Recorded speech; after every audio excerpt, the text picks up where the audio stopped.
Corelli violins. Oh, sorry, I can't. And those things were horrible. They didn't stay in tune. I had one for about 10 years. I had them for about 10 years. And the first one I bought, I didn't know any different. I mean, I just bought it as a guitar player. I was like, oh, this would be cool to have a violin. I saw one for $50 new, or 50. It was $56. I don't know how I remember that, but it was $56 plus tax. And it was a 3/4 scale. I couldn't play it. It was just the neck was too small. I got another 3/4 upstairs so that I can actually play fairly well. But 3/4 is just too small for my fingers and hands and whatever. So then I bought another one. It was like $78. I can't remember. I can't believe I can remember that. And plus tax, and it was under $100 new. But the bow was crappy. The bridge kept collapsing on it. The tune, it just wouldn't stay in tune for more than 5 seconds at a time. You get a song or two out of it, but not enough that you could learn on. So I wanted something that I could play and it would play. And these are master built, if you ask me. I mean, that's master craftsmanship. It might be old and a little beat up, whatever, but some of this was fiddle factors, but it was all made by hand. You know what I mean? Who knows how that would have been at least 6 months to make this thing, at least. Somebody working on it all the time, and then the drying time and all that, probably about 6 months.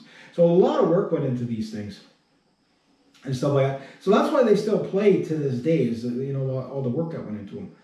And who knows how many upgrades it's had since it's been made. No way to ever know that, if it could tell a story, right? But the thing is I wanted something that I could learn on, and this one I can learn on fairly well. But I also started wanting different sounding violins. I don't always want the dark sounding, depressing violin all the time. Sometimes I want something a little brighter. And I'll just end on this. I know I keep saying that, but there's always so much to say. But I was at a jam night a couple of weeks ago from the making of this video. And there was a couple, they were a younger couple, they were from Missouri, up here in Quebec. I mean, how do they find their way up here? I don't know.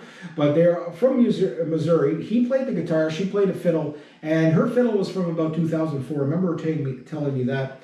And she had Lorenzen strings on there, but it was such a sweet sounding violin. And I didn't get a really good look at it, but it was beautiful tiger striping on it. It was more of a Stradivarius style.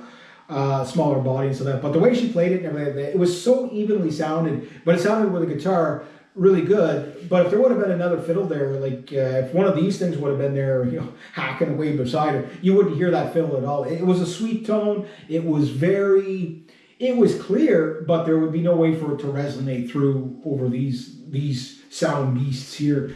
I mean, like I say, this thing's going to produce a lot of volume, but it's also going to produce a lot of ambience. And fill in the room, so the problem you get, it sometimes might get not necessarily muddy, but just cluttered. Muddy's a different, if you hear a muddy, like a VL100 is a muddy sounding violin.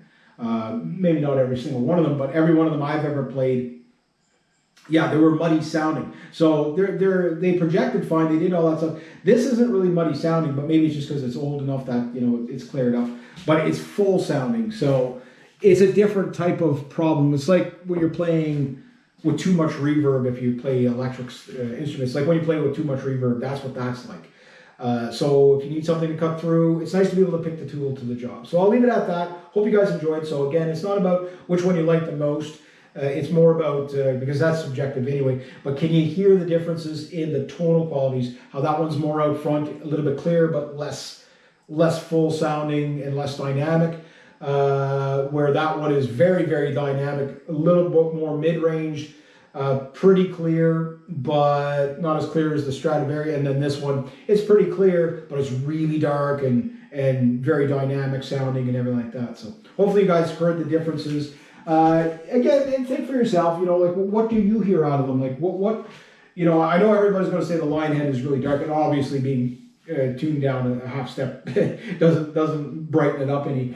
But that's the way I like that one, you know what I mean? But hopefully you guys get what I'm getting at. So if that helps you find your next violin, or maybe you may pick another violin, say, okay, well, I'm going to get rid of this violin to upgrade to another violin. Say, whoa, this one does this well. Maybe I'll, get the paid to specialize. So I'll get the Stradivari, even though I might be more of a Gurnani type person, but I'll get the Stradivari to cover the highs and the spectacular stuff, right? And then maybe I'll get the Gurnani style as the other one, just to see how the other side lives. And then you can have two great violins or whatever. If you can only afford one, I get that. But Maybe you don't sell one violin to upgrade to another. You just go for a different. It's the same thing we do with guitars and stuff like that as guitar players. Is you buy this guitar, like a Stratocaster doesn't sound like a Les Paul or a Telecaster. Excuse me. Oh my God. Sorry about that. Or whatever. It sounds like what they sound like, right? And that's why you pick those guitars for those tonal qualities. Acoustic guitars are the same, violins are the same. But the thing with violins is there's nobody out there, it seems, to explain this to people. It just seems like, well, just try them all. But that's a big task. It's a big task trying every violin you see on the wall. Although you should, if you're at a music store or whatever. But it's a big task, and if you can narrow it down for some people, it just might help them out. So anyway, there we go. So rate, subscribe, share, comment, like, be true to yourselves, be true to others. Always do the right thing. Have yourselves a great day.